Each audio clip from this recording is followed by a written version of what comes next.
Imagine paying $15,000 for a 2000s SUV thinking you just made the deal of a lifetime, only to discover you just bought a nightmare on wheels that's gonna suck your bank account dry like a financial vampire.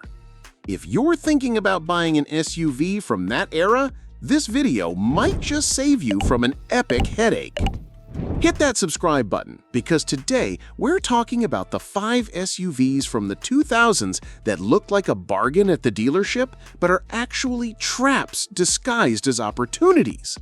These cars have such a bad reputation that even mechanics make a face when they see one rolling into the yard.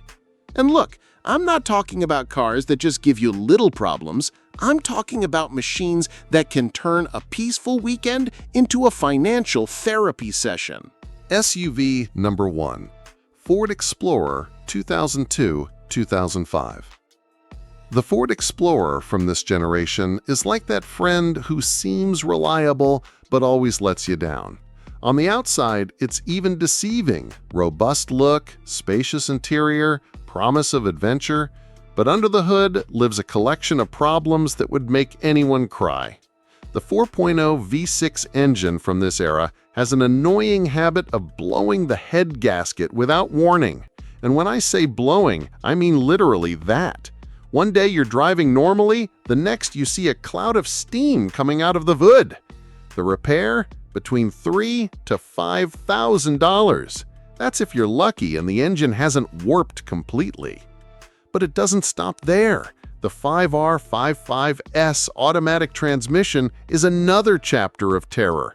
It has a habit of starting to slip around 100,000 miles, and when it decides to stop working, it's usually dramatically, in the middle of traffic, of course.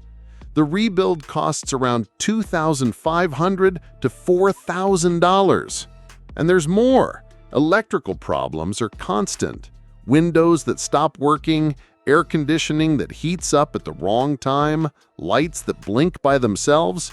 It's like the car developed its own personality, and a pretty problematic personality at that. SUV number 2, Jeep Grand Cherokee 2001-2004. The Jeep Grand Cherokee from this era is a classic case of promises much and delivers little. In theory, you're buying off-road tradition, imposing looks, and that feeling that you can conquer any trail.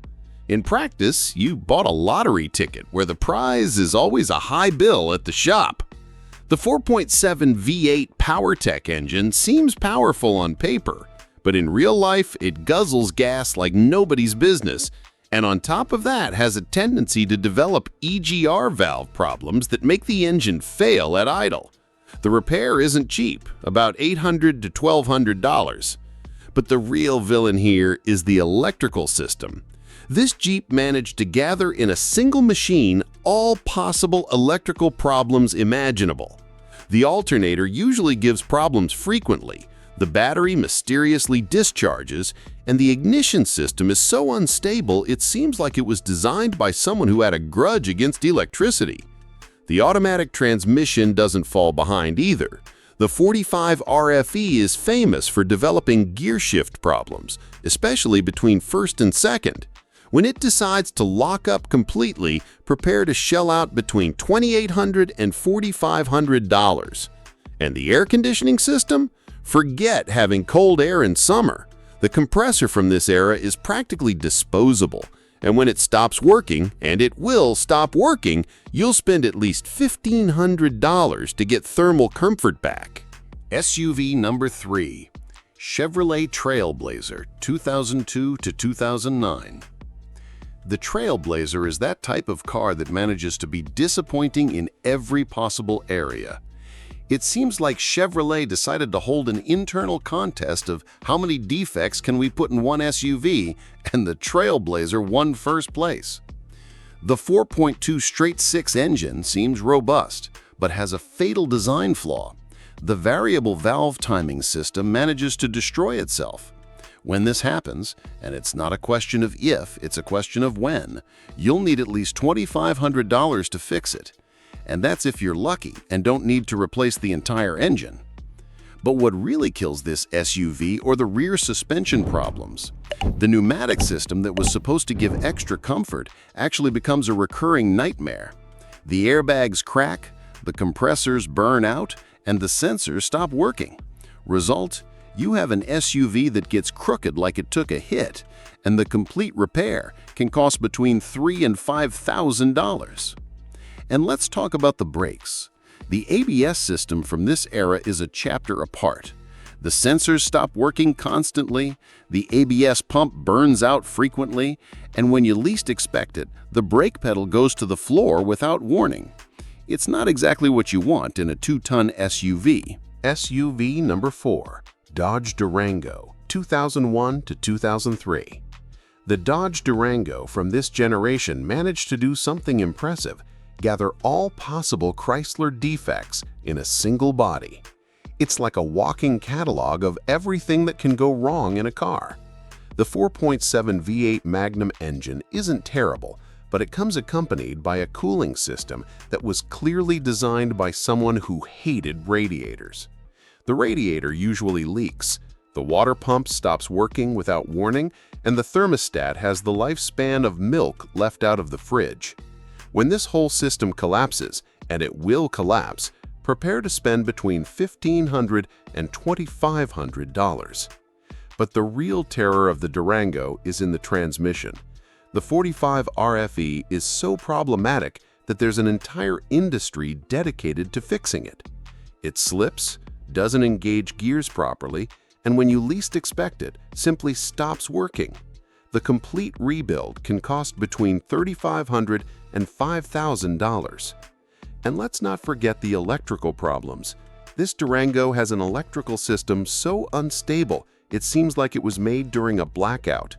Windows stop working, air conditioning turns on and off by itself, and the sound system has a life of its own.